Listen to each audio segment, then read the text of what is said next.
ഏവർക്കും പുതിയൊരു അധ്യായത്തിലേക്ക് ഹാർദവമായ സ്വാഗതം.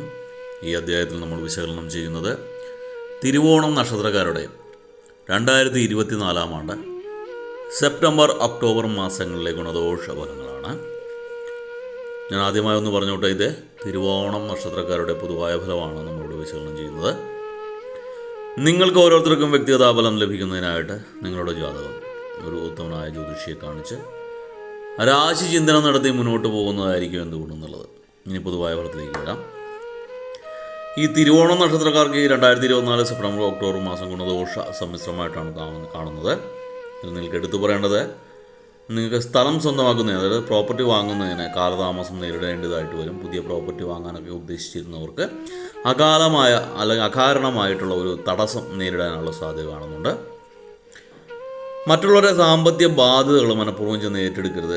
ആവശ്യമില്ലാതെ മറ്റുള്ള പ്രശ്നങ്ങൾ തലയിട്ട് സാമ്പത്തിക ബാധ്യത സ്വയം വരുത്തി വെക്കുന്ന കാര്യങ്ങളിൽ ഏർപ്പെടരുത് എന്നാണ് ഉദ്ദേശിക്കുന്നത്. അപ്പോൾ അന്യൻ്റെ കാര്യങ്ങളിൽ ഏർപ്പെടുത്തി അവരുടെ സാമ്പത്തിക ബാധ്യതകൾ ഏറ്റെടുക്കരുത്. നിങ്ങൾ സാമ്പത്തിക പ്രതിസന്ധികളൊക്കെ ദാമ്പത്യ പ്രതിസന്ധികളൊക്കെ തരണം ചെയ്യുന്നതാണ്.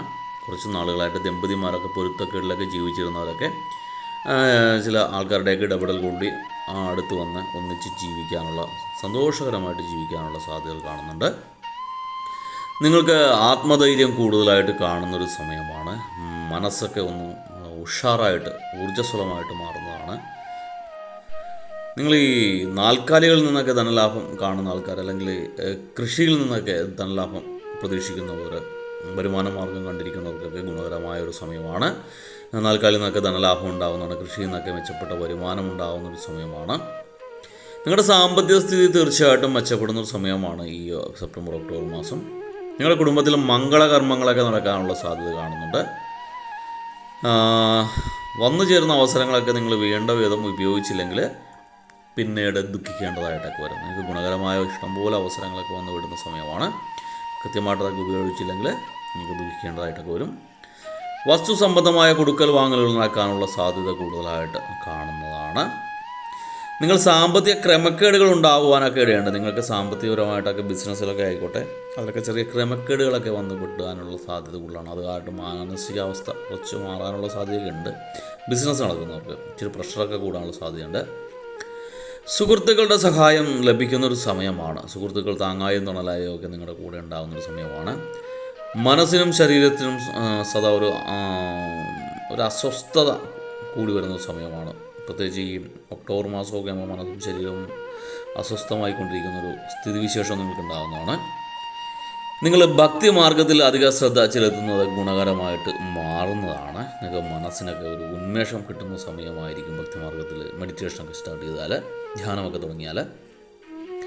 നിങ്ങളുടെ മുൻകോപം മൂലം മറ്റുള്ളവരുടെ അതൃപ്തി നേരിടേണ്ട സാഹചര്യം ഉണ്ടാകുന്നതാണ്. നിങ്ങൾ വെട്ടിത്തുറന്നുള്ള അഭിപ്രായങ്ങളൊക്കെ പറയുന്ന മൂലം പലരും നിങ്ങൾക്ക് ശത്രുപാളയത്തിലേക്ക് മാറുന്നതാണ്. നിങ്ങളുടെ ചിലവൊക്കെ അധികരിച്ചിരിക്കുന്ന സമയമാണ്. വരവ് ചിലവ് കണക്കുകൾ പൊരുത്തപ്പെടാൻ നന്നായിട്ട് ബുദ്ധിമുട്ടേണ്ടതായിട്ടൊക്കെ വരും. നിങ്ങൾ തീരുമാനങ്ങൾ ഏതെടുത്താലും ആലോചിച്ച് മാത്രമേ ചെയ്യാവൂ, അല്ലെങ്കിൽ അത് ദോഷമായിട്ട് മാറുന്നതാണ്. നിങ്ങളുടെ അകന്ന് കഴിഞ്ഞവരൊക്കെ അടുത്ത് വരുമ്പോൾ പ്രത്യേകം ശ്രദ്ധിക്കേണ്ടതാണ്. ശത്രുക്കളാണ് മിത്രങ്ങളുടെ രീതിയിൽ വരുന്നതെന്ന് മനസ്സിലാക്കുക. അല്ലെങ്കിൽ അവർ വരുന്നത് നിങ്ങൾക്ക് ഗുണകരമായ കാര്യങ്ങൾ ചെയ്യാൻ വേണ്ടിയല്ല.